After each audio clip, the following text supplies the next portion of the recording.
off of 2022, this year was super promising for TV shows. Whether it was a limited series, new show premieres, or a continuation of a past series, 2023 had a great variety of TV for me. Stay tuned until the end of the video because my top 3 shows of 2023 are 10 out of 10s, easily some of my favorite shows of all time. But today I want to sit down to rank all 10 shows that I watched in 2023. This isn't a top 10 necessarily because I only watched 10 shows, but instead this will be a ranking of the 10 shows including my rankings for that. Before I get into my list, let me know your ranking for your favorite shows that you watched this year in the comments down below. Both of wasting any more time, let's get right into it. Coming in dead last, at 10th place for me is The Mandalorian Season 3 at a 4 out of 10. This is one of the most disappointing seasons of TV ever, and you guys will hear that a lot through the bottom of this list because 2023 had a great variety of new TV shows, but also continuing past shows that were, in my opinion, pretty amazing. But including The Mandalorian Season 3, a lot of these Seasons 3s and 4s did fumble the bag heavily, but in The Mandalorian's case,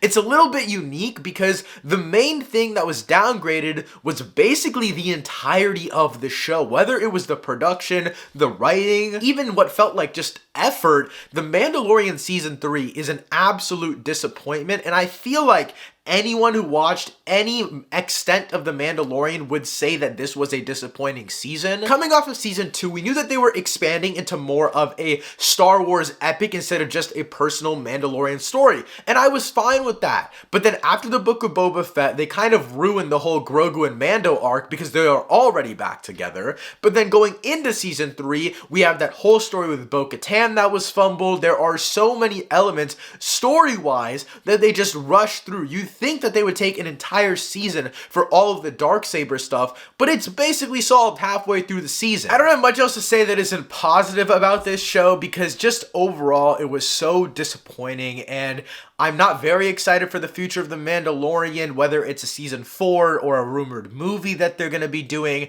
I just don't know how you move forward from this. Everything just feels super lackluster. Moving up the list, in 9th place for me is Ted Lasso Season 3, coming in at a 6 out of 10. This is another show that had a Season 3 or 4, and that was just very disappointing overall. I binged both seasons of Ted Lasso in September of last year, so the wait was absolutely excruciating for me. I was so excited to see what they were going to cook up with Season 3, but as the season got closer, there were more rumors of rewrites and reshoots, big parts of the script being scrapped and rewritten.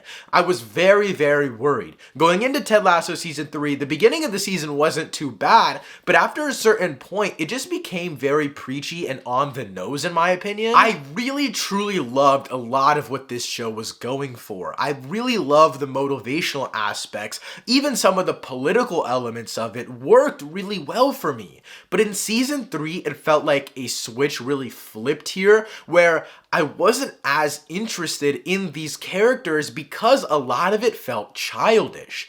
It felt like they were developing these themes that were a lot more interesting within the first 2 seasons, and like The Mandalorian and other shows I'll mention on this list, everything fell apart. Storylines became too convoluted, there was too many character things happening at once, and too many storylines expanding to where I cared for 1 or 2 really interesting ones, and then the other 4 just I didn't care about at all. I think a lot of the soccer elements of this season shine in the first half, but after that, they all go away and nothing really works again until the finale. Next up, in 8th place for me is Barry Season 4 at a 6 out of 10.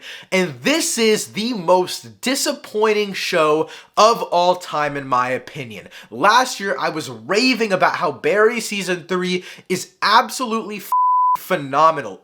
Easily some of the best television ever made. An absolute masterclass, home run hit by HBO. And the first half of Barry Season 4 had me so distraught by how dog it was that I waited to watch the second half until just about a month ago so I could make this video. I do not like 99% of the creative decisions behind Barry Season 4. I understand that Bill Hader was going for something different, trying to make his mark and trying to create a different directorial stamp on this show.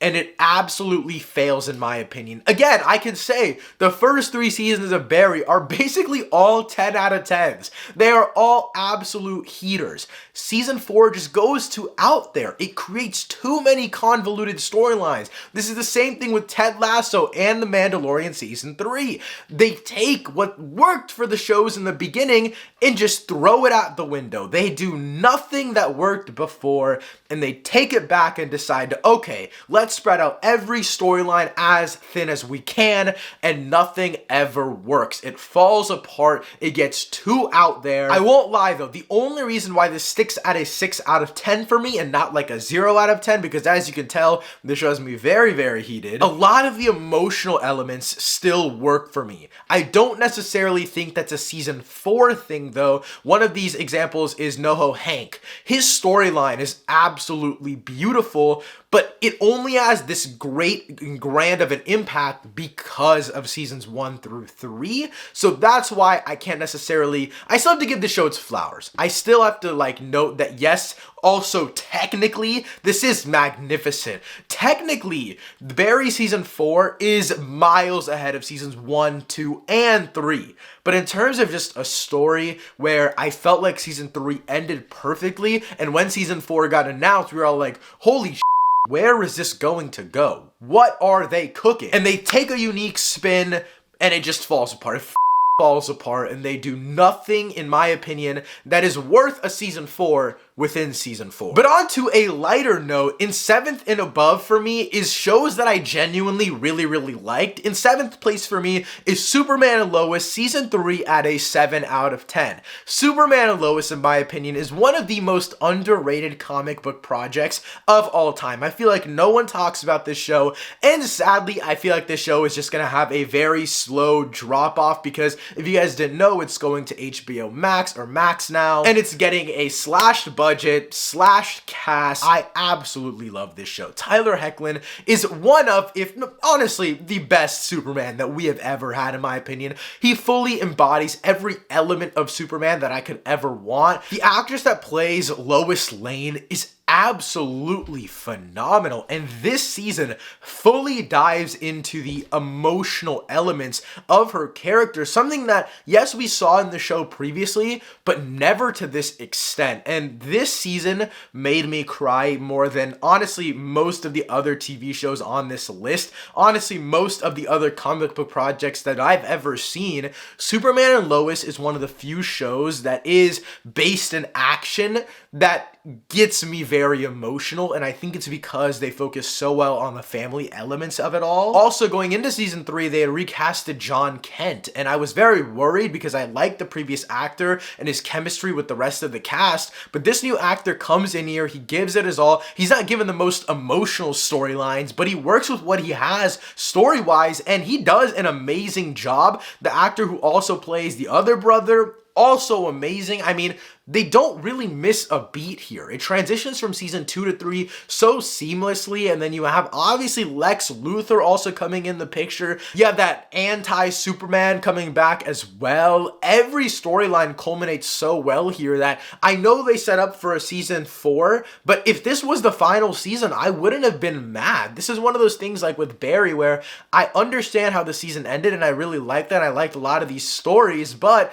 they do give us just enough. And I know story-wise, again, they had a massive cliffhanger, and they're of course setting up for a season 4, but there is a lot of heart to this show, and that's why I could see it concluding right now. And if it did, enough storylines would have made me satisfied to be happy. Moving up the list, in 6th place for me though, is The Last of Us Season 1, coming in at a 7.5 out of 10. I reacted to pretty much every single episode here on the channel, and if you guys check them out, you know that I absolutely loved this show, but the one that I didn't get to react to was the season finale, and that's the one that really fumbled the bag for just the show overall for me. I think season 2 is going to be great. I have no doubts about it. And as someone who hasn't played the source material of the video game, I still really like how they executed this show, whether it was on a character level, the set piece level, or even comparisons that I had seen to the game, episodic choices of making side missions into full episodes, and also focusing on certain character moments moments that weren't even that prominent in the game. There is so much that worked for this show, and I'm so happy that the showrunners selected the moments that they did because that made the show so exciting. Again, my main flaw with this show is, firstly, I think the overall pacing with the show is a little bit off. I feel like they could have worked episode orders and honestly just episode lengths a little bit better, but my main thing was the finale just felt very, very rushed, and I think that's why I bring up the pacing issue for the rest of the season. Whether they needed it to be longer episodes, maybe even a longer season length, I definitely feel like the final 2 to 3 episodes just stretched their weight a little bit too much. That solo episode with Ellie, I'm not exactly sure which episode that was. It was one of the final 3 episodes, obviously not the finale, so it was leading up to the finale, and I was like, why are we taking this time away? I wish we had this episode earlier in the season so we instantly had more of a connection to Ellie. And that was just me because I wasn't familiar with the game, so I needed more of that connection. And they do the connection right before the finale, so it feels a little just shoved in there. But again, other than that, I absolutely love this show. Very excited to see what they do with season 2. And yeah, I had a great time with this one. Moving up the list into my top 5 favorite shows of 2023. This is a massive jump from number 6. So in 5th place for me is Gen V, The Boys spinoff, coming in at a 9 out of 10. I know we're jumping from 7.5 to 9, but these top 5 shows are absolutely incredible. So of course, starting off with Gen V season 1, I get to talk about The Boys a lot on my short form content, but in terms of long-term content, haven't talked about The Boys a lot this year, but you guys know, I absolutely love this show. This world is amazing, and the fact that, if you guys didn't know, I am entering college. I'm in my first year of college, and that is exactly when Gen V takes place for Marie, who's the main character. So seeing the boys' world unfold in college as I'm in college, seeing all this play out in real time has been super fun and interesting for me, and I didn't watch the show as it all came out. I binged it all in basically like 2 days, and it was just an absolutely exhilarating ride. I love, first of all, how they just take every element from The Boys season 3 and just shoehorn that into Gen V. They put everything we know and love from The Boys world, whether it is cameos and Easter eggs or just storylines and plot points that will connect to The Boys season 4 and possibly even Gen V season 2. There is so much that works here, and in my opinion, they do an amazing job and they don't miss a single beat. It has our own story with Marie Moreau. Obviously, all these other side characters are also amazing. I think they give each other enough unique abilities to make it feel like, yeah, we're in the world of The Boys, but we're not necessarily in the story of The Boys. And they give us just enough key elements also from the world of The Boys, like, okay, you need to, this is a publicity stunt, you need to do this interview, that interview, and then there's also those moral dilemmas within these characters that we know are just young college students. They're thrown into this world because of an event that happened one night or 2 nights. There's these small things that just throw them into spirals, and it works very well. I genuinely love what the showrunners did with this show, and I'm excited to see how that kind of translates into The Boys season 4, but more so Gen V season 2. Where does all of the connections between Newman, Homelander, Butcher? Yes, they're obviously going to be connected in The Boys season 4 to an extent, but I'm more so excited to see where these bunch of characters go in the future. Next, though, in 4th place for me is Beef, coming in at a 9 out of 10. This is the Netflix original limited series, and I'm not gonna lie to you guys, I was not expecting this to make the list. I just watched the show because my friend was like, oh, it's cool, it's better than a lot of the other Netflix originals, you might as well check it out. And I am so happy that I checked it out because I agree, it is absolutely amazing. Again, a 9 out of 10. This is almost near perfect. Like, this is a pretty damn amazing show. Now, it is 10 episodes, and in my opinion, it falls just a little bit flat towards the end. I think the 10th episode is a bit of a stretch. I think you definitely could have ended it at 9 or made 9 the finale and had it expanded a little bit, because I do think 10 has a little bit of value within it. My favorite thing has to be just how well the cast evolves throughout this show. I mean, it is apparent that obviously Steven Yeun is going to be amazing. He always is. But the way that the cast's chemistry evolves throughout the entirety of the show is just absolutely perfect. You have Ali Wong, Steven Yeun, David Cho, Ashley Park, Joseph Lee as well is absolutely amazing, and Young Mazino. I have never seen him in any project before. He absolutely blew me away here. I love this show. I'm excited to rewatch it eventually, and it's just always been on my mind since I saw it. It just came out of nowhere. It was unexpected. Again, a lot of the shows on this list are a season 2 or a season 3. They're not very much limited series that I watch, but Beef is one that I sat down, I watched, 30-minute episodes, 9 to 10 episodes. That is the perfect length. Next up on the list for me, in third place, is Loki Season 2 at a 10 out of 10. Obviously from here on up, these are perfect TV shows. These are in my favorite seasons of TV of all time list.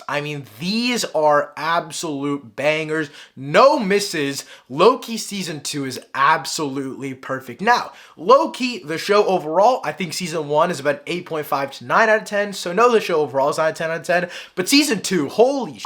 Is it amazing? The first thing I have to talk about is obviously how it transitions from season 1 to 2. There was, about a year and a half wait between these two seasons, and this show had 0 reshoots. I know that might be normal for most shows, but this is the first Marvel project to have 0 reshoots at all. They knew what story they wanted to tell, they knew what this set up, so they went out and did it. On top of the story stuff, they elevated from season 1 on a technical level, and this is honestly one of my favorite shows of all time, just based on how it looks. This show is visually satisfying, it is fast-paced, it never feels like it should look this good. There is so much stuff happening, there's so much going on, both story-wise, on the screen, the mix of it all. It's a comic book project where it feels like, yeah, there's magic going on, why does this look so good? And then getting to the story of it all, I genuinely love the direction that they took Loki Season 2. Obviously, you have Victor Timely, who's the variant of Kang. You have Sylvie, Ravonna Renslayer, B-15, Mobius, and then obviously Loki himself. They do an amazing job of being able to take the season 1 story and then obviously the stuff before with Loki, but you have all of these characters that are originals in the Loki series, and you elevate them to where it's not necessarily that you care about Loki the most, because even when you look at the final 2 episodes, Loki specifically tells Sylvie, I don't know what I'm gonna do with my life. I need to figure it out. His life is the one that he is so stumped about. What is his glorious purpose? Then you look at all these other characters, and for the most part, they've all found something for themselves to do. They've all found their purpose that is glorious. And Mobius's is the one that made me absolutely bawl my eyes out. That final sequence, and I talked about this a lot, that final sequence brought me to tears. That sad as hell. Honestly, one of the saddest moments in media that I've ever felt in my life. I don't think we're getting a season 3. I kind of hope we don't. I'm excited to see Loki's role in Secret Wars. We're going to see Mobius in Deadpool 3. But for the end of what Loki Season 2 was, again, I think it works perfect. In second place for me, though, is The Bear Season 2. Also, obviously, at a 10 out of 10. The Bear is easily one of the most intense shows I have ever seen. And I was kind of nervous for Season 2. And honestly, the first episode or 2 took me a while to get into,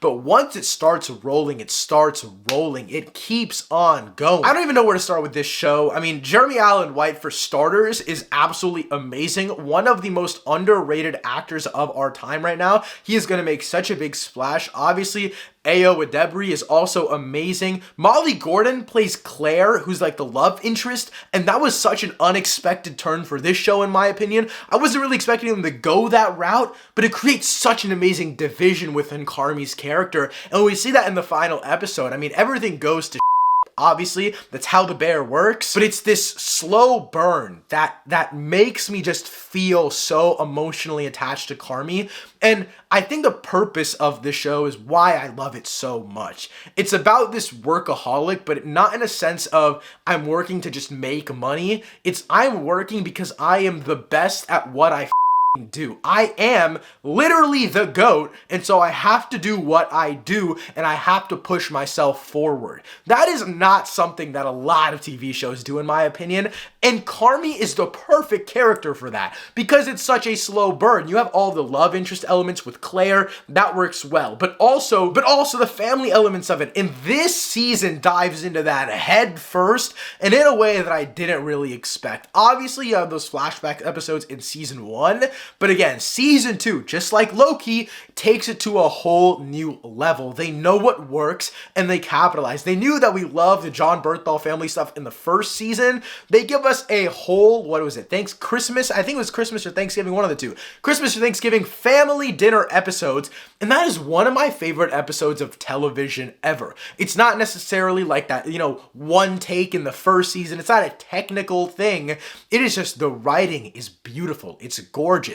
It's filled with this rage that's not necessarily shown at the tip top. It's not some crazy stuff, but it's that calm, slow burn. It's like when you're cooking and the water is slowly rising out of the pot. That's exactly what the entirety of this show feels like. Season 2 is 10 episodes and season 1 was only 8 episodes. And when we initially found out that there was going to be 2 more episodes, I was a little bit concerned because I was like, okay, season 2, they're upping the episodes. Is it because they have a higher budget? Is it because they're more comfortable? Or is it because they want to kind of drag it out a little more and have more weeks for us to talk about the show? After I watched this season, I was like, I am so happy that they made it 10 episodes because it allows for so many more personal character moments and that kind of mini episodic excursion that we have with Will Poulter's character. That is part of why we needed 10 episodes instead of 8. You have that time to understand the insides of the cooking for the actual chef. It's not that overall story about the restaurant. And the same thing goes for that episode where they just completely focused on Richie's character. You just need more character time, and you get that with 10 episodes. They announced the season 3, if I'm not mistaken, it comes out next year. I am beyond excited for this. I love the bear, and as you can tell, I'm blown away by how well they are able to balance all of these storylines while still being able to focus on in the restaurant itself being so amazing. But finally, in first place for me, my favorite show of 2023 is Succession season 4, and quite frankly, Succession is my favorite show ever made. The best show of all time, in my opinion. I've made a review for Succession seasons 1 through 3. I did a reaction to the finale for season 4 as well as the series finale. And then I did a review for season 4 as well. I've talked about this show extensively, and it is because I absolutely love it. I don't know how they pull this show off. I have to start off technically. This is a masterclass. The best technical brilliance I've ever seen in any media ever, in my opinion. This show has somehow topped itself again and again. And every moment where I feel like, oh, this show can't get any better, they step it up, not only on a story level, which I'll talk about in a second here, but on a technical level. This feels like just true masters at their work, and season 4 proved that to be the case once again. That sequence where we find out that, spoiler alert for the show, Logan Roy died, that reaction that all the siblings have, apparently it was shot like it was a stage play. But that is what we ended up doing. We shot like 5 or 6 days of the sequence bits, and then we ran the whole thing. As it turns out, it's like a 27-minute long scene. It was us doing like a one-act play on a boat in several rooms with background actors, with lighting everywhere with 3 cameras, and it was unlike anything I'd ever done before, and it was extremely exciting. We just did the one. And I think a massive percentage of that ended up being in the final cut. Time and time again, I just question how the hell they continue to just step up the bar in every episode, especially in season 4. Now, seasons 1 through 3 are absolutely amazing. They're 9 out of 10s and above.